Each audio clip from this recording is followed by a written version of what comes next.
राज्यपाल तमिलिसई सौंदरराजन से मुख्यमंत्री केसीआर ने आज भेंट की। इस अवसर पर उन्होंने राज्यपाल को तेलंगाना स्थापना दिवस की शुभकामनाएं दी। गौरतलब है कि आज ही राज्यपाल तमिलिसई का जन्मदिवस भी है। इस मौके पर मुख्यमंत्री ने उन्हें पुष्पगुच्छ भेंट कर बधाइयां दी। इसके पश्चात राज्यपाल तथा मुख्यमंत्री ने कई मुद्दों पर चर्चा की।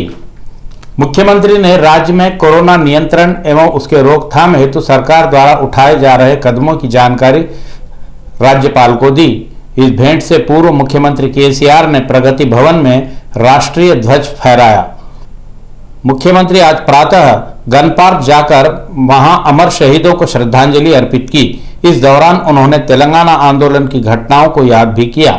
उन्होंने कहा कि आज अगर शहीदों को याद करना हम सभी का कर्तव्य है। यदि ये शहीद अपना बलिदान न दिए होते तो यह देश, यह राज्य कहां होता। जीएचएमसी मुख्यालय में तेलंगाना राज्य स्थापना दिवस के अवसर पर आज प्रातः महापौर गदवाल विजय लक्ष्मी ने राष्ट्रीय ध्वज फहराया।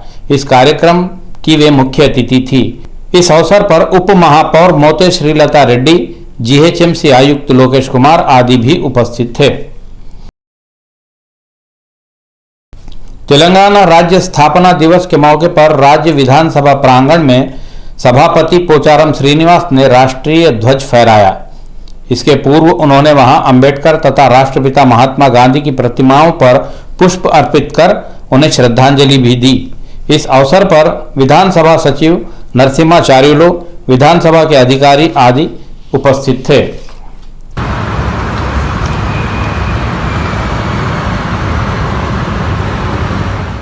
राज्य के गृह मंत्री महमूद अली ने कहा कि देश भर में तेलंगाना राज्य सभी क्षेत्रों में सबसे आगे खड़ा है। तेलंगाना सरकार किसानों के कल्याण सबसे अधिक महत्व दे रही है। संगारेड्डी जिला कलेक्टर कार्यालय प्रांगण में आज उन्होंने तेलंगाना राज्य स्थापना दिवस के मौके पर राष्ट्रीय ध्वज फहराकर सलामी दी। इसी मौके पर उन्होंने अमर शहीदों के स्तूप पर शहीदों के प्रति अपनी श्रद्धांजलि अर्पित की। इस कार्यक्रम को संबोधित करते हुए गृह मंत्री महमूद अली ने कहा कि तेलंगाना राज्य विकास एवं कल्याणकारी योजनाओं के क्षेत्र में अद्भुत विकास हासिल किया है। उन्होंने बताया कि कालेश्वरम परियोजना के निर्माण से राज्य हरा भरा हो गया है। उन्होंने बताया कि किसानों को सिंचाई जल, रैतु बंधु, किसान बीमा, 24 घंटे मुफ्त बिजली उपलब्ध कराई जा रही है। राज्य के सभी किसान संतोष में हैं।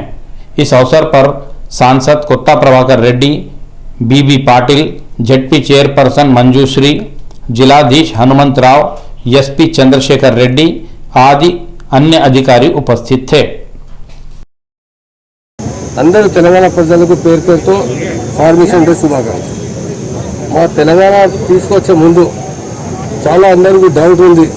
ఆ తెలంగాణ మా ఆనబుల్ సీఎం గారు ఆ టైంలో పోరాటం చేస్తున్నారు। తెలంగాణ వచ్చిన తర్వాత ఎట్లా డెవలప్ అవుతుంది।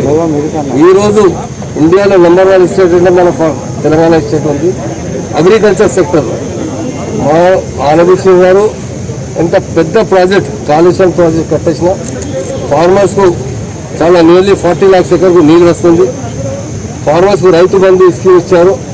ఇండియాలో ఎక్కడ లేదు, మన దగ్గర మా ఆనబుల్ సీఎం గారు ఇచ్చారు।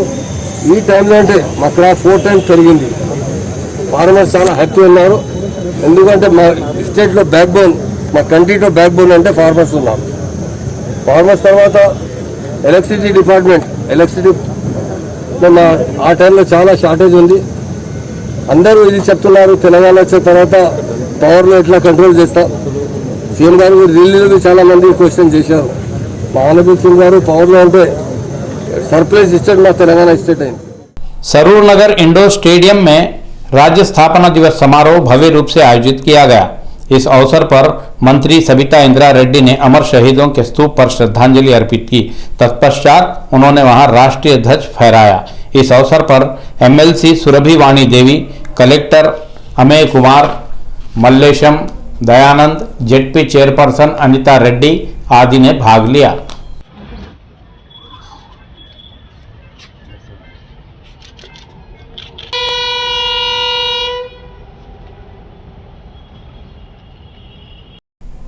नगर द्वय के सभी क्षेत्रों में तेलंगाना स्थापना दिवस समारोह भव्य रूप से आयोजित किए गए। विधायक मैनमपल्ली ने मल्काजगिरी चौराहे पर राष्ट्रीय ध्वज फहराया। अंबेडकर भवन में राज्य सरकार के मुख्य सचिव सोमेश कुमार ने राष्ट्रीय ध्वज फहराकर राज्य की जनता तथा समस्त कर्मचारियों को शुभकामनाएं दी। इस अवसर पर सामान्य प्रशासन विभाग के प्रधान सचिव विकास राज, प्रोटोकॉल विभाग के निदेशक अरविंदर सिंह आदि उपस्थित थे।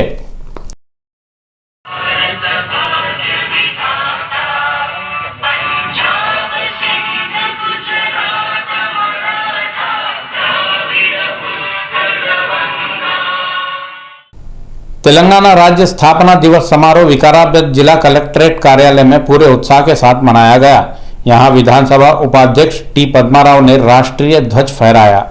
विकाराबाद में आयोजित इस समारोह में जिलाधीश Pausumi Basu, SP Narayana, ZP chairperson Sunitha Mahender Reddy, विधायक मुत्कु आनंद, तांडूर के विधायक पायलट रोहित रेड्डी, कोडंगल क्षेत्र के विधायक नरेंद्र रेड्डी, परगी क्षेत्र के विधायक कोप्पुला महेश रेड्डी आदि ने भाग लिया।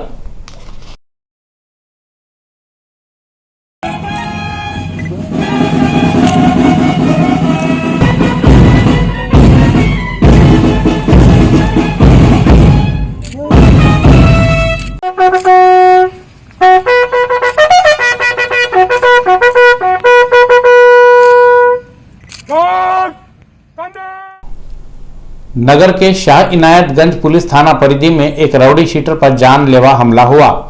आबिद नामक राउडी शीटर ने और एक राउडी शीटर मनोज तनवर पर तलवार से हमला कर उसे गंभीर रूप से घायल कर दिया। इस घटना की सूचना मिलते ही वहां पहुंची पुलिस ने घायल को उपचार हेतु उस्मानिया अस्पताल भेज दिया। प्राप्त जानकारी के अनुसार इन दोनों राउडी शीटरों के बीच पैसे के लेन देन को लेकर भी कल रात झगड़ा हुआ था। पुलिस मामला दर्ज कर आगे की जांच कर रही है। उधर लेके बाइक पे उधर वहां तक बाइक पे लेके गए, मंदिर वाले का बाइक, हाँ मंदिर वाले बाइक पे लेके वहां लेके इधर से गाड़ी पे चला। इधर पार्टी है, हम 11:40 को घर के बाहर ठहर के थे, भैया का फ़ोटो निकालते हैं, इसलिए 2 जने बाइक पे आए, 2 बाइक पे 3 जने आए। एक जना गाड़ी पे आके पैसा पूछा भाई को, तो भाई पुलिस कंप्लेंट देता हूँ बोल के बोले, तो उन्होंने चाकू से वार करके चले गए। कितने लोग थे वो? 2 गाड़ी पे 3 जने थे। वार कौन करे? नहीं पहचानता हूँ मैं। मतलब तीनों मिलके करे ना? एक ही जना करा। किससे मारे? चाकू से। चाकू से? हाँ। ये लोग जो जख्मी है उनका नाम क्या है? मनोज। क्या काम करते हैं? किराना का किराने का कारोबार जी। कुछ बात करा उन्हें, डायरेक्ट मार दिया? बात करा, कुछ पैसे ऐसा पूछा। पैसे पूछा था? तो पैसे बैलेंस थे? नहीं उनका क्या है कि पैसा आके पूछा, पुलिस कंप्लेंट दे बोले तो उन्होंने मारा ऐसे। मार दिया? पुलिस कंप्लेंट दे तो मार दिया। क्या नाम है तुम्हारा? मेरा नाम पवन।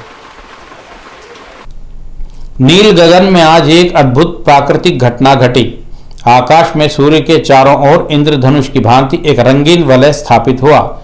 यह दृश्य प्रातः 10 बजे से मध्याह्न तक नगर के विभिन्न स्थानों पर दिखाई दिया। सूर्य के अतरास चारों ओर यह अद्भुत वलय स्पष्ट रूप से दिखाई दिया। इस अद्भुत नजारे को देख लोगों ने आश्चर्य के साथ अपने सेल फोनों में इस दृश्य को कैद कर लिया। वैज्ञानिकों के अनुसार इसे हालोस कहा जाता है।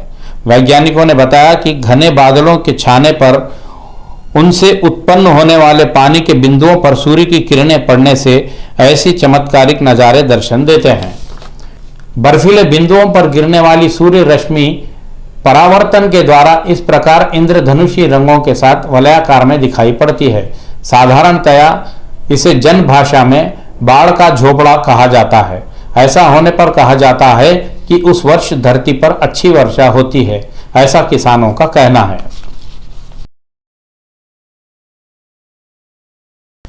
देश में कोरोना के नए मामलों में थोड़ी बढ़ोतरी हुई है।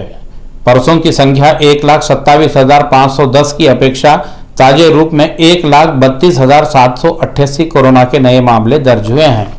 यह ऐसा हो तो बीते 24 घंटों में 2,31,456 लोग स्वस्थ हुए हैं और अस्पताल में डिस्चार्ज होकर अपने घर चले गए हैं। अब तक देश में दर्ज कुल कोरोना मामलों की संख्या 2,83,07,832 पर पहुंच गई है।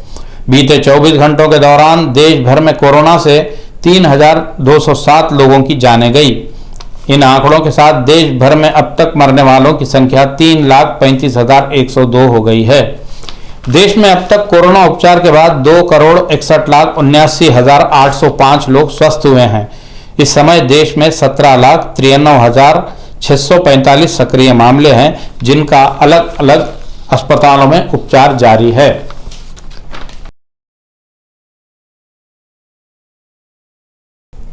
विदेशी कंपनियों के कोविड टीकों के आयात एवं उनके उपयोग का रास्ता साफ हो गया है।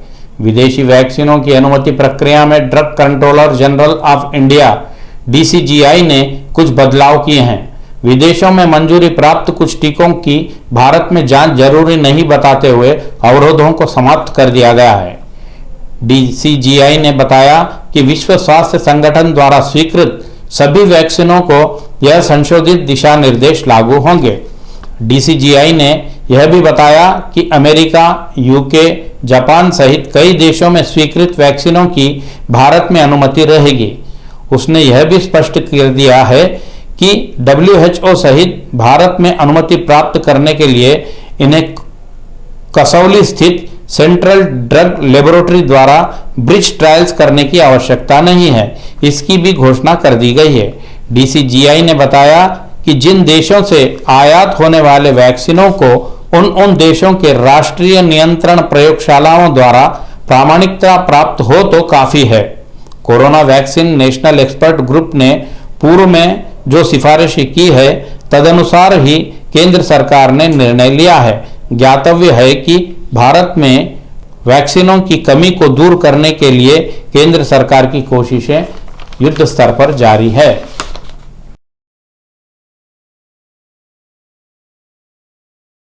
राज्य सरकार द्वारा जब से लॉकडाउन की ढील अवधि बढ़ाई है, तब से नगरद्वय की जनता का भय मानो समाप्त हो गया है।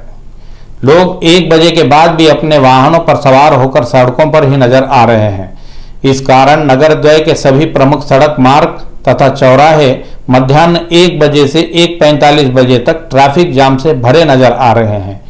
जहां जहां ट्रैफिक जाम लग रहा है, उन चौराहों पर मात्र यातायात पुलिस ही नजर आ रही है, वह भी निस्सहाय स्थिति में।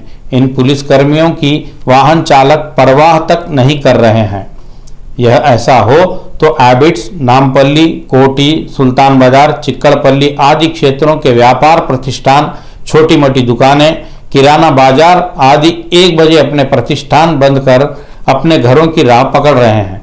ऐसे में यातायात की यह समस्या नौकरी पेशा वर्ग को काफी परेशान कर रही है। यह ऐसा हो तो राज्य सड़क परिवहन निगम भी अपनी शहरी एवं उपनगरीय सेवाओं को 2 बजे तक चलाने की घोषणा की है, जिस कारण सड़कों पर भारी मात्रा में बसों के चलने से भी यातायात की समस्या उत्पन्न हो रही है। 1 बजे अपने व्यापार बंद कर अपने घरों की ओर जाते लोग, वहीं दूसरी ओर यात्रियों को उनके गंतव्य तक पहुंचाने वाली सिटी बसें यातायात में बाधाएं उत्पन्न कर रही है। इस भारी यातायात जाम के समय केवल ट्रैफिक पुलिस ही दर्शन दे रही है, वहीं कानून व्यवस्था पुलिस नदारद है। लोगों का कहना है कि लॉकडाउन आरंभ का समय 1 बजे तक है, तो हम 1 बजे अपना व्यापार बंद कर कैसे 1 बजे घर पहुंच सकते हैं। मुशीराबाद के व्यापारी जो मलकपेट, याकुतपुरा या पुराने शहर के विभिन्न क्षेत्रों में रहते हैं, वे लोग ट्रैफिक समस्या से खासी तकलीफों का सामना कर रहे हैं। आज 1:30 बजे के बाद भी चादरघाट पुल पर दोनों ओर से आने जाने वाले वाहनों का सिलसिला लगभग 2 बजे तक जारी रहा। जो भी हो, इस लॉकडाउन काल में लोगों को राहत पहुंचाना सरकार का उत्तरदायित्व है। ज्ञातव्य है कि नगर के अधिकांश क्षेत्रों में चेकपोस्टों पर 1 बजे से ही पुलिस अपनी जिम्मेदारियां निभाकर अपनी जांच कार्रवाई को आरंभ कर रही है। उनकी सख्ती का खामियाजा आम जनता को ही भोगना पड़ रहा है। लॉकडाउन की ढील की अवधि समाप्त होने के बाद अब 1:24 हो रहे हैं। इस 1:24 पर भी चादरघाट पर स्थिति ट्रैफिक और बसों से इस प्रकार भरी पड़ी है कि प्रशासन की गलती माने या आम जनता की गलती माने, इस प्रकार इस कदर यातायात अभी चल रहा है।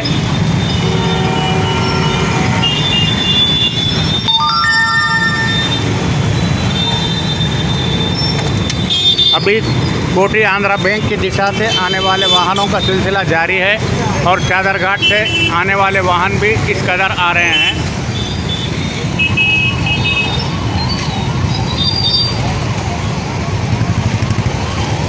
देखिए किस तरह से व्यवस्था में ढील स्पष्ट नज़र आ रही है।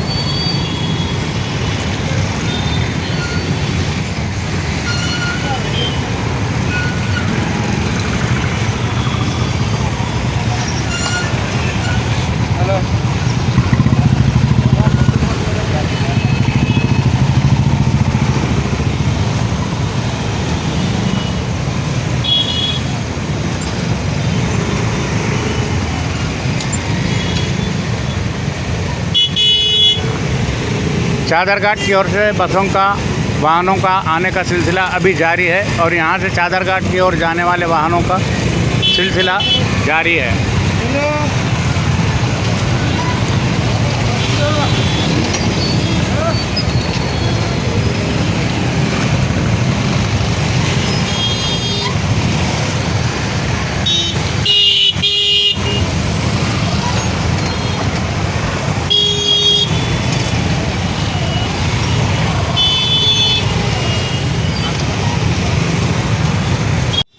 यहाँ दो ओर से ट्रैफिक आ रही है, एक कोटी के रास्ते से आ रही है तो एक चप्पल बाज़ार काचीगुड़े के रास्ते से भी अभी वाहनों के आने का सिलसिला जारी है।